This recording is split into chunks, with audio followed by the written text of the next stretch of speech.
ನಮಸ್ಕಾರ ಎಲ್ರಿಗೂ. ವನಿತೆ ಕನ್ನಡ ವಾಹಿನಿಯ ಮತ್ತೊಂದು ವಿಡಿಯೋಗೆ ಎಲ್ರಿಗೂ ಆತ್ಮೀಯ ಸ್ವಾಗತ. ಪುಸ್ತಕ ಪಠಣ. ಶ್ರೀಯುತ ರವಿ ಬೆಳಗೆರೆ ಅವರ ಹೇಳಿ ಹೋಗು ಕಾರಣ. ಒಂದು ಅದ್ಭುತ ಪ್ರೇಮ ಕಾದಂಬರಿ, ಭಾವನಾತ್ಮಕ ಕಥಾಹಂದರ. ಮೊದಲನೇ ಸಂಚಿಕೆಗೆ ನಿಮ್ಮೆಲ್ಲರಿಗೂ ಆತ್ಮೀಯ ಸ್ವಾಗತ. ಅರ್ಪಣೆ. ಪ್ರಿಯ ರವಿಯವರೇ, ನಾನು 10 ವರ್ಷದಿಂದ ಕಣ್ಣೀರು ಅಂದರೇನು ಅಂತ ಗೊತ್ತಿಲ್ಲದೆ ಬದುಕಿದವನು.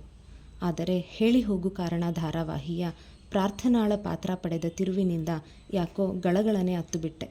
ಯಾಕಂದರೆ ನಾನು ಒಬ್ಬ ಮಿಠಾಯಿ ಮಾರಿ ಜೀವನ ನಡೆಸುವವನು. ಅದೇ ಕಾರಣಕ್ಕೆ ನನ್ನ ಹುಡುಗಿ ನನ್ನಿಂದ ತುಂಬ ದೂರ ಹೊರಟು ಹೋದಳು. ದಯವಿಟ್ಟು ಕಾದಂಬರಿಯನ್ನು ಸುಖಾಂತ್ಯ ಮಾಡಿ.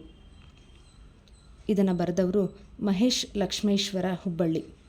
ಹೀಗೆ ಪತ್ರ ಬರೆದ ಹಾಗೂ ಈ ತನಕ ನಾನಿನ್ನೂ ನೋಡಿರದ ನನ್ನ ಓದುಗ ದೊರೆ ಮಹೇಶ್ಗೆ ರವಿ ಬೆಳಗೆರೆ. ಅವೆರಡೂ ನೆರಳು ತುಂಬ ಹೊತ್ತಿನಿಂದ ನಡೆಯುತ್ತಲೇ ಇದ್ದವು. ದಣಿವು ಅಡರಿಕೊಂಡಿದ್ದಿರಬಹುದಾದರೂ ಹೆಜ್ಜೆ ಸೋತಿರಲಿಲ್ಲ. ಅವನು ತನ್ನೆರಡೂ ಕೈಗಳನ್ನು ಪ್ಯಾಂಟಿನ ಜೇಬಿನಲ್ಲಿ ಇರಿಸಿಕೊಂಡಿದ್ದ. ಅವಳು ಬಿಗಿಯಾಗಿ ಎದೆಯ ಮೇಲೆ ಕೈ ಕಟ್ಟಿಕೊಂಡಿದ್ದಳು. ಮಾತು ಇಬ್ಬರಲ್ಲೂ ಮುಗಿದಂತಿದ್ದವು. ಅವರನ್ನೀಗ ಕಾಡುತ್ತಿದ್ದುದು ಶಿವಮೊಗ್ಗೆಯ ದಟ್ಟ ಚಳಿ ಮತ್ತು ಸಣ್ಣ ಕರುಳನ್ನು ಆಗಲೇ ಅರ್ಧ ತಿಂದು ಹಾಕಿದ್ದ ಕೆಟ್ಟ ಹಸಿವು. ಇನ್ನೇನೂ ದೂರವಿಲ್ಲ. ಶಿವಮೂರ್ತಿ ಸರ್ಕಲ್ಲು ದಾಟಿದರೆ 5 ನಿಮಿಷದ ನಡಿಗೆ. ಅಲ್ಲಿ ಕಾಣ್ತಿರೋದೇ ಸರ್ಕಲ್ಲು ಅಂದ ಆ ಹುಡುಗ. ಅಂದಳು ಹುಡುಗಿ. ಮಾತನಾಡಲು ಶುರುವಿಟ್ಟರೆ ಚಳಿಗೆ ಹಲ್ಲು ಕಟಕಟಿಸುತ್ತವೋ, ಹಸಿವು ನೆನಪಾಗಿ ಬಿಡುತ್ತದೋ. ತಾನು ಯಾವುದಕ್ಕೆ ಹೆದರುತ್ತಿದ್ದಾಳೋ ಅವಳಿಗೆ ಖಚಿತವಿರಲಿಲ್ಲ. ಅವಳ ಹೆಸರು ಪ್ರಾರ್ಥನಾ. ನಡಿಗೆ ಅವಳಿಗೆ ಹೊಸದಲ್ಲ. ಮೊದಲು ಚೆನ್ನರಾಯಪಟ್ಟಣದ ತನಕ ನಡೆದು ಬಂದಿದ್ದಳು. ತುಂಬ ದಣಿವೆನಿಸಿತ್ತು. ಆಮೇಲೆ ಅರಸೀಕೆರೆಯ ತನಕ ನಡೆದಳು. ಅವನು ಪ್ರತಿ ಹೆಜ್ಜೆಗೂ ಹೆಜ್ಜೆ ಬೆರೆಸಿದ್ದ. ಇನ್ನೇನು ಸ್ವಲ್ಪೇ ದೂರ. ಅಗೋ ಅಲ್ಲಿ ಕಾಣ್ತಿರೋದೇ ಕಡೂರು. ಅವಡುಗಚ್ಚಿ ಸರಸರ ನಡೆದು ಬಿಟ್ಟರೆ ಬೀರೂರು. ಸ್ವಲ್ಪ ಕೂಡೋಣ ಮರದ ನೆರಳಿಗೆ. ಏದುಸಿರು ಸವೆಯಲ್ಲಿ. ಬಿಸುಗಾಲು ಹಾಕಿದರೆ ತರೀಕೆರೆ ಎಷ್ಟು ಹೊತ್ತಿನ ಮಾತು. ಶಿವಮೊಗ್ಗೆ ನಮ್ಮ ಗಮ್ಯವಾಗಬೇಕು ಡಿಯರ್. ಆಗ ಮಾತ್ರ ಭದ್ರಾವತಿ ತೀರ ಸಮೀಪದ್ದೆನಿಸಿಬಿಡುತ್ತದೆ.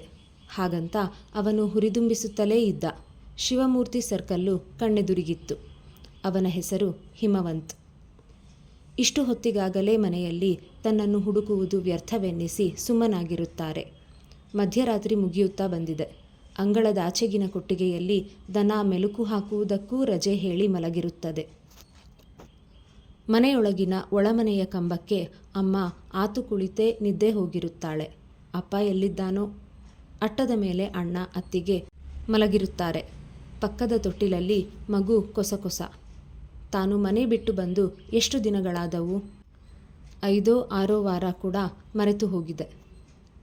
ಹಿಮವಂತ್ ಹೀಗೆ ಹೆಜ್ಜೆ ಬೆರೆಸಿ ಜೊತೆಗೆ ನಡೆಯದೇ ಇದ್ದಿದ್ದರೆ ದಾರಿಯಲ್ಲೇ ಎಲ್ಲೋ ಕುಸಿದು ಮಣ್ಣಾಗಿ ಹೋಗಿರುತ್ತಿದ್ದೆ ಅಂದುಕೊಂಡಳು ಪ್ರಾರ್ಥನಾ. ತರೀಕೆರೆಯ ಬಳಿ ಎಡವಿಕೊಂಡ ಹೆಬ್ಬೆಟ್ಟು ಮತ್ತೆ ಉರಿಯತೊಡಗಿದೆ. ರಕ್ತ ಒಸರುತ್ತಿರಬೇಕು. ಬಲವಂತದಿಂದ ಕಾಲೆಳೆದಳು ಪ್ರಾರ್ಥನಾ. ಅವನು ಅವಳನ್ನೊಮ್ಮೆ ಅಕ್ಕರೆಯಿಂದ ನೋಡಿ ಜೇಬಿನೊಳಗಿನ ಕೈ ಬಿಗಿ ಮಾಡಿಕೊಂಡ. ಚಳಿಗೆ ಮೂಗಿನ ತುದಿ ಮರಗಟ್ಟುತ್ತಿತ್ತು. ಯಾರು ನೀವು? ಕೇಳಿ ಬಂದ ಗೊಗ್ಗರು ದನಿಗೆ ಇಬ್ಬರೂ ಕ್ಷಣಕಾಲ ಬೆಚ್ಚಿದಂತೆ ನಿಂತರು. ಶಿವಮೂರ್ತಿ ಸರ್ಕಲ್ಲಿನ ಈಶಾನ್ಯ ಮೂಲೆಯಲ್ಲಿದ್ದ ಕತ್ತಲಿನಿಂದ ಅನಿರೀಕ್ಷಿತವಾಗಿ ಎದ್ದು ಬಂದಿತ್ತು ದನಿ. ಅದರ ಹಿಂದೆಯೇ ಎದ್ದು ಬಂದವನು ನೈಟು ಬೀಟಿನ ಪೊಲೀಸು ಪೇದೆ. ಮೈತುಂಬ ಕೋಟು ಧರಿಸಿದ್ದ. ಕಾಲಲ್ಲಿ ಹೆಣಭಾರದ ಬೂಟು. ಸರ್ಕಲಿನಲ್ಲಿ ಉರಿಯುತ್ತಿದ್ದ ಬೀದಿ ದೀಪದ ಬೆಳಕಿನಲ್ಲಿ ಅವನ ಮುಳ್ಳು ಮುಖ ಮತ್ತಷ್ಟು ಗಡುಸಾಗಿ ಕಾಣುತ್ತಿತ್ತು. ಯಾರು ನೀವು? ಮತ್ತೆ ಕೇಳಿದ. ಸಾಕಷ್ಟು ಹತ್ತಿರಕ್ಕೆ ಬಂದಿದ್ದ. ಬಲಗೈ ಬೆರಳ ಸಂದಿಯಲ್ಲಿ ಬೀಡಿಯೊಂದು ಕ್ರುದ್ಧಗೊಂಡು ಉರಿಯುತ್ತಿತ್ತು. ಅವಳಿಗೆ ಅದೇಕೋ ಪಕ್ಕನೆ ಅಪ್ಪ ನೆನಪಾದ. ನಾನು ಹಿಮವಂತ್. ಇವಳ ಹೆಸರು ಪ್ರಾರ್ಥನಾ. ತಣ್ಣಗಿನ ದನಿಯಲ್ಲಿ ಉತ್ತರಿಸಿದ್ದ ಹಿಮವಂತ್. ಎಲ್ಲಿಂದ ಬಂದ್ರಿ? ಪೇದೆ ಕೇಳಿದ್ದ. ಚೆನ್ನರಾಯಪಟ್ಟಣದಿಂದ. ಇಷ್ಟೊತ್ತಿಗೆ ಯಾವ ಬಸ್ಸು? ಟಿಕೆಟ್ ಎಲ್ಲಿ? ಪೇದೆ ಬಾಯಲ್ಲಿ ಪ್ರಶ್ನೆಗಳಿನ್ನೂ ಇದ್ದವು. ಬಸ್ಸಿಗೆ ಬರಲಿಲ್ಲ, ನಡ್ಕೊಂಡು ಬಂದಿದ್ದೀವಿ. ಟಿಕೆಟ್ ಎಲ್ಲಿಂದ ತರಲಿ? ಮನೆಗೆ ಹೋಗಬೇಕು. ಹಿಮವಂತನ ಉತ್ತರಗಳು ನಿರರ್ಗಳ. ಮುಳ್ಳು ಮುಖದ ಪೇದೆ ತನ್ನ ಕವಳಿಕೆಗಳಲ್ಲೆಲ್ಲ ಆಶ್ಚರ್ಯ ತುಂಬಿಸಿಕೊಳ್ಳುತ್ತಿದ್ದ. ಚೆನ್ನರಾಯಪಟ್ಟಣದಿಂದ ನಡೆದು ಬರುವುದೆಂದರೇನು? ತಲೆಗಿಲೆ ಕೆಟ್ಟಿದೆಯಾ? ನಂಬುವ ಹಾಗಾದರೂ ಹೇಳಬೇಕು ಸುಳ್ಳು. ನಡೀರಿ ಸ್ಟೇಷನಿಗೆ. ಹುಡುಗಿನ ಹಾರಿಸಿಕೊಂಡು ಬಂದಿರೋ ಹಾಗಿದೆ. ಎಲ್ಲಾದರೂ ಮಿಸ್ಸಿಂಗ್ ಕೇಸು ದಾಖಲಾಗಿದೆಯೋ ಏನೋ. ಸಾಹೇಬ ಒಳ್ಳೆಯವನಲ್ಲ. ಎಸ್ಐಗಳೆಂದರೆ ಹೇಗಿರ್ತಾರೆ ಗೊತ್ತಲ್ಲ, ಭಯಂಕರ ಸ್ಟ್ರಿಕ್ಟು. ಇನ್ನೊಂದು ಸಲ ಹೇಳ್ತೀನಿ, ನನ್ನ ಹೆಸರು ಹಿಮವಂತ್, ಇವಳು ಪ್ರಾರ್ಥನಾ. ಇಬ್ಬರಿಗೂ 18 ದಾಟಿದೆ. ಬಂದು ಕರೆದರೆ ಬೆಳಗ್ಗೆ ಎಲ್ಲಿಗೆ ಬೇಕಾದರೂ ಬರ್ತೀವಿ. ಸರ್ಕಲ್ ದಾಟಿದರೆ 5 ನಿಮಿಷದ ದಾರಿ. ಶಾಂತಯ್ಯ ಅಂತ ಇದ್ದಾರಲ್ಲ, ಮಂಡಿ ಮರ್ಚೆಂಟು, ಅವರ ಮನೆಯ ಹಿತ್ತಲಲ್ಲಿ ಬಾಡಿಗೆಗಿದ್ದೀನಿ. ಬಸ್ಸಿಗೆ ಬರೋಕೆ ಚಾರ್ಜಿಗಿಲ್ಲ ಅನ್ನೋ ಕಾರಣಕ್ಕೆ ನಡೆದು ಬರಲಿಲ್ಲ. ನನ್ನ ಜೇಬಿನಲ್ಲಿ 120 ರೂಪಾಯಿ ಇದೆ.